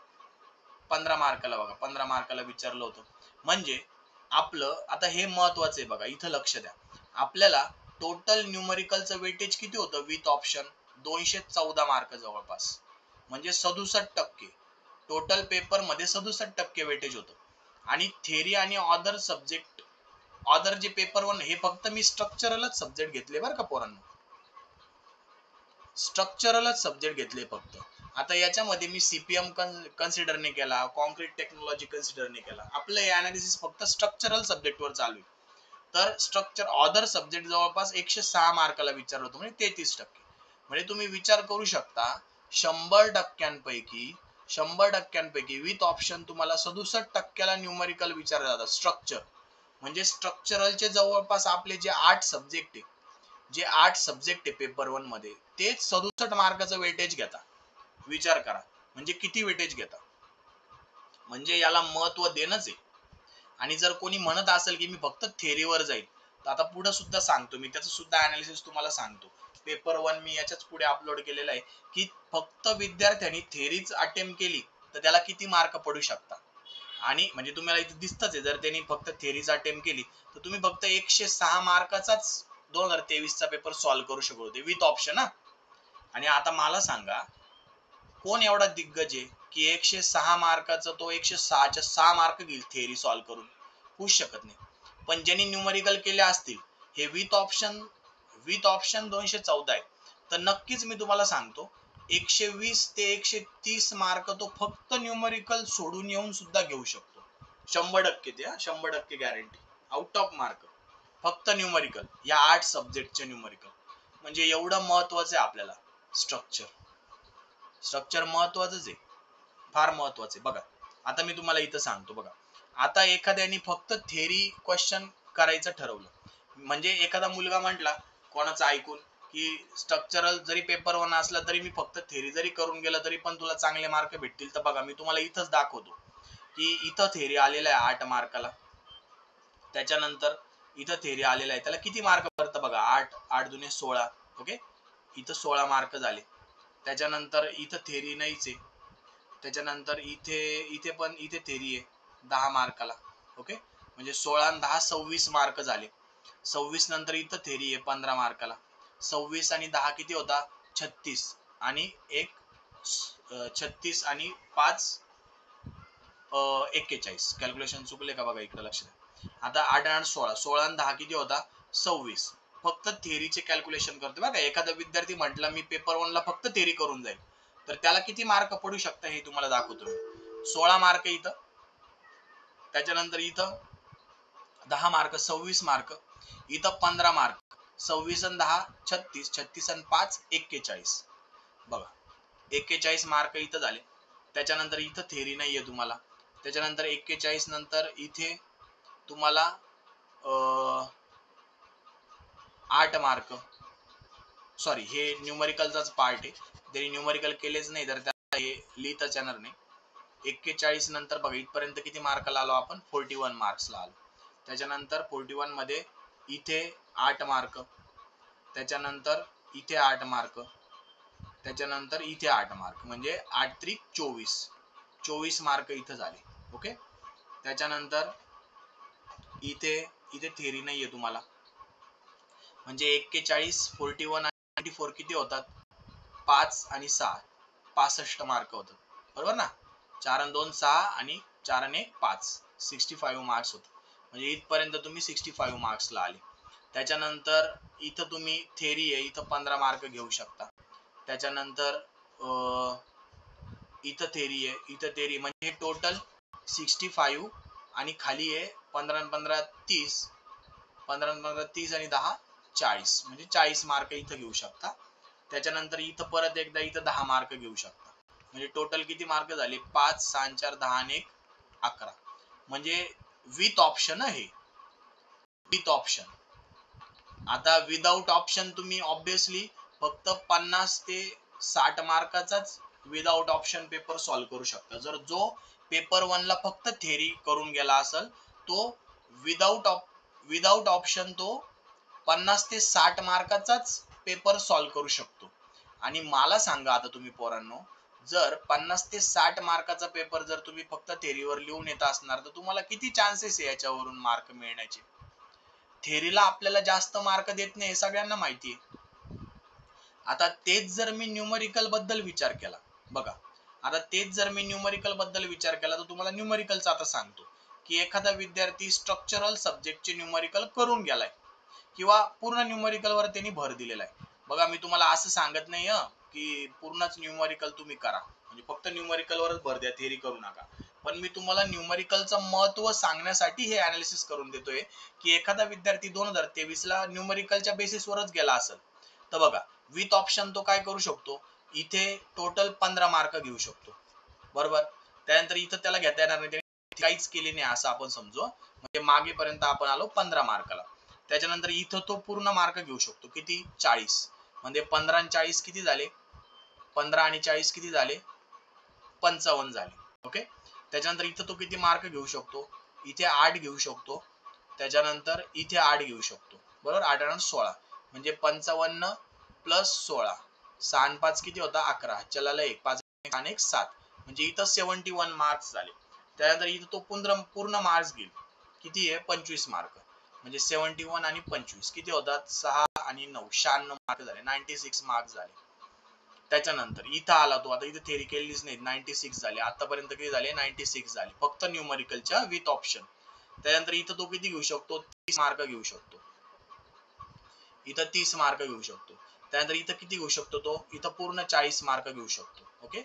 या क्वेश्चन नंबर 2 ला पूर्ण 40 घेऊ शकतो. आणि क्वेश्चन नंबर 1 ला पण तो किती घेऊ शकतो बघा, 8, त्यानंतर इथं 8, त्यानंतर इथं 8, त्यानंतर इथं 8, त्याच्यानंतर इथे 8, म्हणजे 8 1 8 2 16 8 3 8 24 8 5 40, टोटल किती मार्क घेऊ शकतो तो 40. म्हणजे बघा आता टोटल आतापर्यंत जर एखादा विद्यार्थी फक्त टोटल स्ट्रक्चरल सब्जेक्टचे आणि फक्त पेपर 1 ला फक्त न्यूमरिकल करून गेला तर विथ ऑप्शन त्याचे पेपर सॉल्व्ह करण्याचे चान्सेस किती असतात, 6 9 1 10 2 12 आणि 4 किती होतात 16 आणि 4 20, म्हणजे जवळपास 206 मार्क विथ ऑप्शन. आणि मग विदाउट ऑप्शन ऑब्विसली तो 150 ते, मी कमी सांगतो 150 ते 160 मार्काचं किंवा 140 ते 150 मार्काचा तर 100% तो पेपर ऍक्युरेटली सॉल्व्ह करू शकल विदाउट ऑप्शन, गॅरंटेड. पण विद्यार्थ्यांनो परत मी एकदा क्लिअर करतो तुम्हाला की तुम्ही पेपर 1 पूर्ण न्यूमरिकलच सॉल्व्ह करून मी अख्खा पेपर 1 कव्हर करेल हे तुमचं सपशेल चुकीचं आहे. कोणीच पूर्ण न्यूमरिकल म्हणजे अख्ख्या पेपर 1 मध्ये फक्त मी न्यूमरिकल सॉल्व्ह केले आणि 3 तासामध्ये माझा पेपर कव्हर झाला असा एकही नसेल आजपर्यंत, एकही नसेल, होणारच नाही, शक्यच नाही त्याचं. कारण की या सगळ्या न्यूमरिकलला टाइम लागतो, म्हणून आपल्याला 60-40 चा पॅटर्न ठेवायचा आहे. 60% मी न्यूमरिकल सॉल्व्ह करेल, म्हणजे 60% 200 पैकी 60% माझे कन्फर्म मार्क राहतील आणि उरलेले 40% आपण थेरी सॉल्व्ह करू, म्हणजे तेव्हा आपला 100% 200 पैकी 200 मार्काचा पेपर कव्हर होऊ शकतो. पण तेवढी पण मी गॅरंटी देत नाही की पेपर 1 ला 180 लईच लई, म्हणजे आता हा 2023 चा पेपर होता ना, तर एकदमच एखाद्याने एकदमच पटकन आणि एकदमच शॉर्ट मध्ये आवरला असेल तर 180 पर्यंत तो गेला असेल. नाही तर जे म्हणताय आम्ही 200 पैकी 200 चा अटेम्प्ट केला पेपर किंवा 190 चा अटेम्प्ट केला, त्यांचे मार्क आपल्याला दिसतीलच. ते पण माझा व्हिडिओ बघत असणार आहे, त्यांचा जो कॉन्फिडन्स आहे तो तुम्हाला दिसेल, कारण की पॉसिबलच नाही मित्रांनो. माझा अनुभव आहे की पेपर 1 तुम्ही एवढ्या टाइममध्ये अटेम्प्ट करू शकत नाही, तुम्हाला थेरीची हेल्प घ्यावाच लागेल. फक्त न्यूमरिकल वर तुम्ही नो डाऊट की तुम्हाला सगळे न्यूमरिकल आहेत आणि तुम्हाला 100% मार्क भेटतील, पण फक्त न्यूमरिकल वर तुम्ही 3 तासात फक्त न्यूमरिकल सॉल्व्ह करून तो करू शकत नाही. तुम्हाला 60-40 चा पॅटर्न पेपर 1 ला करावाच लागेल. 60-40 म्हणजे 60% मी न्यूमरिकल सॉल्व्ह करेल आणि 40% मी थेरी सॉल्व्ह करेल. म्हणजे थेरीला मला किती मार्क देतील ते माझ्या हातात नाही, पण हे 60% जे आहे ना न्यूमरिकलचे, ते कन्फर्म माझ्या हातात राहतील. आणि 200 पैकी 60% भरपूर मार्क होतात बघा. 200 गुणिले 60 डिवाइड बाय 100 किती होतात? 2 गेले 2 गेले 2 गेले 2 गेले 6 दुने 12, 120 मार्क तुमचे कन्फर्म होऊन जातात पोरांनो, जर तुम्ही अशी स्ट्रॅटेजी ठेवली पेपर 1 ला, 60-40 चा पॅटर्न ठेवला तर. ओके, कळालं मग तुम्हाला?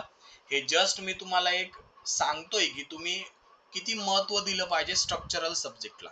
आता सर्वात महत्वाचं की मी जे तुम्हाला दाखवणार होतो की मी स्वतः, हे माझी जी लॅब आहे त्या लॅबच्या डेस्क वरचा हा फोटो आहे की मी कशी प्रॅक्टिस केली आहे न्यूमरिकल सब्जेक्टची. तुम्ही म्हणणार मास्तरनी एवढी बडबड केली, हा फेकतच असेल. मित्रा, फेकत नाहीये मी स्वतः 23 चा पेपर दिलेला आहे आणि तुम्ही इथे बघू शकता की MDM मेथडला मला किती मिनिटं लागले फ्रेमला सॉल्व्ह करायला स्टॉप वॉच लावून. 20.33 बीम असेल तर 13 मिनिटात सॉल्व्ह झालाय, काही बीम माझ्या 8 मिनिटात सॉल्व्ह झाले. जर सिंकचा प्रॉब्लेम असेल तर जवळपास 19 ते 20 मिनिट लागले. फ्रेमचा असेल, हे सगळं मला स्लोप अँड डिफ्लेक्शनला बघा. बीमचा प्रॉब्लेम मी 9 मिनिटात सॉल्व्ह केलाय, कधी कधी त्याला 14 मिनिटं, फ्रेमला 14 मिनिटं लागले. त्यानंतर बीमला परत 12 मिनिटं लागले. सिंकचा प्रॉब्लेम असेल तर 12 मिनिटं, सिंकचा प्रॉब्लेम 16 मिनिटं, फ्रेमचा प्रॉब्लेम असेल 15 मिनिटं. स्टिफनेस मॅट्रिक, स्टिफनेस मध्ये मला स्टार्टिंगला 20 मिनिटं लागले. मग काय काय प्रॉब्लेम मी 10 मिनिटात, 12 मिनिटात, 13 मिनिटात पण उडवले बघा. शेवटी जेव्हा पेपर जवळ येतो तेव्हा माझा फ्रेम सॉल्व्ह करायचा स्पीड बघा किती होता. 12 मिनिट मध्ये मी कम्प्लीट डायग्राम काढून फेकून द्यायचो स्टिफनेस मॅट्रिक्सचा प्रॉब्लेम. एवढं फास्ट मला सवय झाली होती. त्यानंतर फ्लेक्झिबिलिटी बघा, मी पहिले नावापुरता केली फक्त. फ्लेक्झिबिलिटी तुम्ही टाइम बघू शकता, 20 मिनिटाच्या खाली टाइमच लागलेला नाही मला बघा. आता मला 8 वर्षाचा अनुभव असून मला त्याच्यात 20 मिनिटापेक्षा, 30 मिनिटापेक्षा, 25 मिनिटापेक्षा कमी टाइम लागत नाहीये, तर तो तुम्हाला परवडणार आहे का, ज्यांनी कधीच स्ट्रक्चरला हात लावला नाही, जो घाबरतोय स्ट्रक्चरला. त्याच्यामुळे म्हणून मी तुम्हाला सांगितलं की फ्लेक्झिबिलिटी मॅट्रिक्स घेऊ नका तुम्ही सॉल्व्ह करायला, कारण की मी स्वतः केलेलं आहे. मला माहिती आहे बघा, 23 मिनिटं, 24 मिनिटं, इथे 30 मिनिटं, इथे 22 मिनिटं सिंकचा प्रॉब्लेम असेल तर.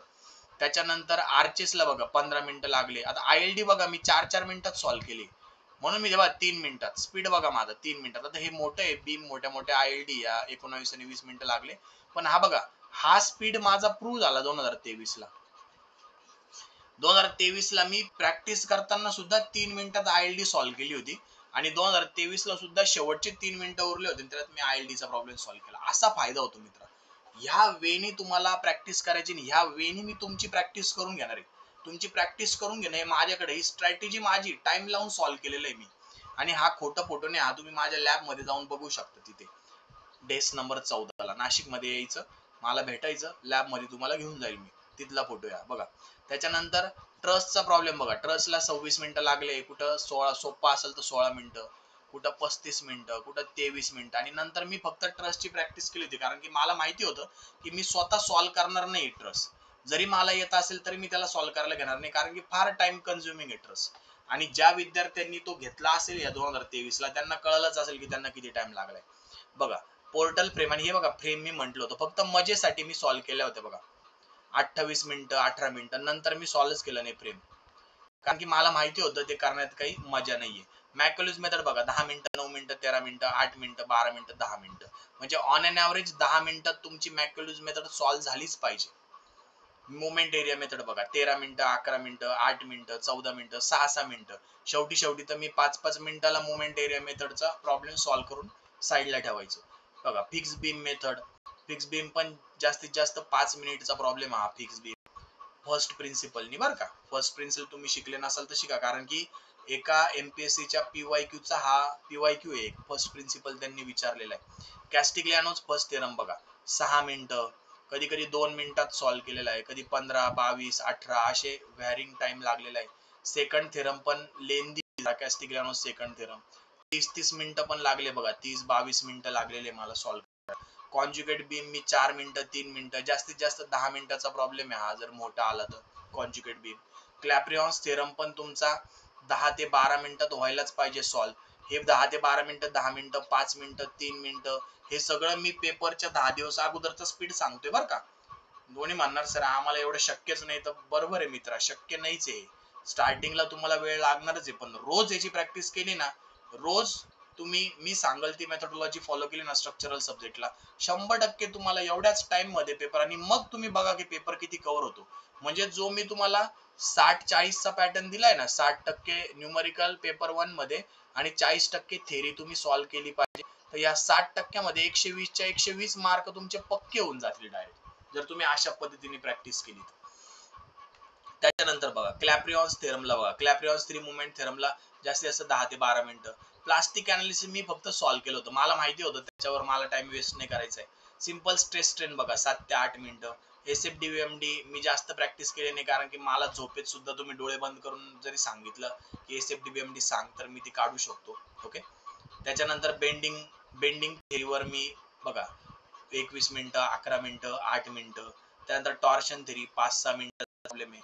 कॉलम, हे सगळं सॉमचे पार्ट आहे, याच्यावर मी काही जास्त महत्व दिलं नाही. बोल्टेड कनेक्शन बघा, 9 मिनिटं, 10 मिनिटं. बोल्टेड कनेक्शन 10 ते 12 मिनिटात व्हायला पाहिजे. वेल्डेड कनेक्शन सुद्धा 10 ते 12 मिनिटात व्हायला पाहिजे. कॉलम मी जस्ट सॉल्व्ह केला, कारण की एमपीएससी ला कॉलम विचारणार नाही तुम्हाला. का विचारणार नाही स्टील स्ट्रक्चर मध्ये कॉलम? कारण की फार जरा किचकट फॉर्म्युले, आणि आपण जेव्हा इंजिनिअरिंग करतो ना, त्या इंजिनिअरिंग मध्ये सुद्धा आपल्याला कॉलमचे फॉर्म्युले पार्ट नाही करावं लागत. सॉरी, आपल्याला ते आयएस कोड मध्ये दिलेले असतात. कोणता आयएस कोड यूज करतो आपण? कोणता आयएस कोड यूज करतो? आयएस 800. आयएस 800 मध्ये आपल्याला कॉलमच्या रिलेटेड, डिझाईनच्या रिलेटेड सगळे फॉर्म्युले आयएस कोड मध्ये दिलेले, म्हणून ते पाठ करायची आपल्याला गरज पडत नाही, म्हणून एमपीएससी पण त्याच्यावर विचारत नाही, म्हणून आपल्याला त्याची प्रॅक्टिस जास्त करायची नाही. पण त्या कॉलम मध्ये, कॉम्प्रेशन मेंबर मध्ये एक अशी मेथड आहे की ती विचारायचे चान्सेस आहे, सोपी आहे, ती होऊ शकते, म्हणून ती येऊ शकते पुढे. ते मी सांगेल तुम्हाला जेव्हा मी शिकवेल स्टील स्ट्रक्चर तेव्हा. त्यानंतर प्लेट गर्डर बघा, प्लेट गर्डर जास्तीत जास्त 20 मिनिटं, 18 मिनिटं, म्हणजे प्लेट गर्डरला तुम्हाला 15 ते 20 मिनिटं, एमपीएससी ला प्लेट गर्डर 15 ते 20 मिनिटात झालाच पाहिजे. पण जास्तीत जास्त 25 मिनिटापर्यंत जरी गेला तो, तरी पण तो आपल्याला परवडून जातो. 25 मिनिटात आपल्याला पूर्णच्या पूर्ण 15 मार्क्स भेटतात, जर तुम्ही माझ्या पद्धतीने मी दिलेल्या स्टेपने सॉल्व्ह केला तर. 100%, म्हणजे 25 मिनिट देऊन तुम्हाला 15 मार्क्स कन्फर्म होऊन जातील तुमच्या प्लेट गर्डरचे. त्यानंतर हे आरसीसी सुरू होतं बघा, स्लॅब बीम. आता हे 3-3 मिनिटं, 4-4 मिनिटं, 10-10 मिनिटं असे डिपेंड करतात टाइम. फुटिंग स्टेअर केस बघा, स्टेअर केस फुटिंगला, स्टेअर केसला जवळपास 30 मिनिटं लागले, प्रत्येक वेळेस 30 ते 26 मिनिटं फुटिंगला, म्हणजे जवळपास 25 ते 30 मिनिटं तुमची स्टेअर केस किंवा फुटिंग घेते. मग तुम्ही विचार करायचा, स्टेअर केस आणि फुटिंगचा न्यूमरिकल मी एमपीएससी ला सॉल्व्ह करायला घेऊ का नको. त्याच्यानंतर वॉटर टँक बघा, रिजिड असेल तर 22 मिनिटं, 20 मिनिटं, 26 मिनिटं, म्हणजे वॉटर टँक तुम्हाला सर्क्युलर असेल तर ती 20 ते 25 मिनिटात सॉल्व्ह होऊन जाते, आणि ती परवडते पण. सर्क्युलर वॉटर टँक, मी सर्क्युलर बद्दल सांगतोय बरं का, सर्क्युलर बद्दल सांगतोय, रेक्टँग्युलर बद्दल नाही सांगते मी. रेक्टँग्युलर तुम्हाला जास्तच टाइम लागणार आहे. इथं मी सर्क्युलर वॉटर टँक सॉल्व्ह केली होती, आणि जास्तीत जास्त मला 22 मिनिटं, 20 मिनिटं, 25 मिनिटं लागले होते, आणि तेवढा इनफ टाइम, म्हणजे तेवढा बरोबर टाइम आहे लागायला, तेवढा लागायलाच पाहिजे जर प्रॉपर वेने तुम्ही विथ डिटेलिंग काढताय तुम्ही.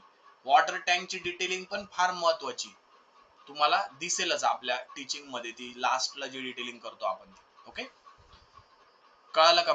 म्हणजे मी हे स्वतः सॉल्व्ह केलेलं आहे म्हणून मी तुम्हाला एवढं सांगतोय. ओके, आता आपल्याला थेअरी ऑफ स्ट्रक्चर मी तुम्हाला माहिती देऊन देतो की युट्यूबवर आपण थेअरी ऑफ स्ट्रक्चर हा पूर्ण सब्जेक्ट फ्री मध्ये शिकवणार आहे. ओके, तो तुम्ही तिथे बघू शकता. त्याच्यानंतर या सब्जेक्टच्या नोट्स तुम्हाला आपल्या वेबसाईटवर दिसतील, apengineering.graphy.com. याच्यावर जायचं, या वेबसाईटवर स्वतःला साइन अप करायचं आणि तिथे तुम्हाला थेअरी ऑफ स्ट्रक्चरचा जो कोर्स आहे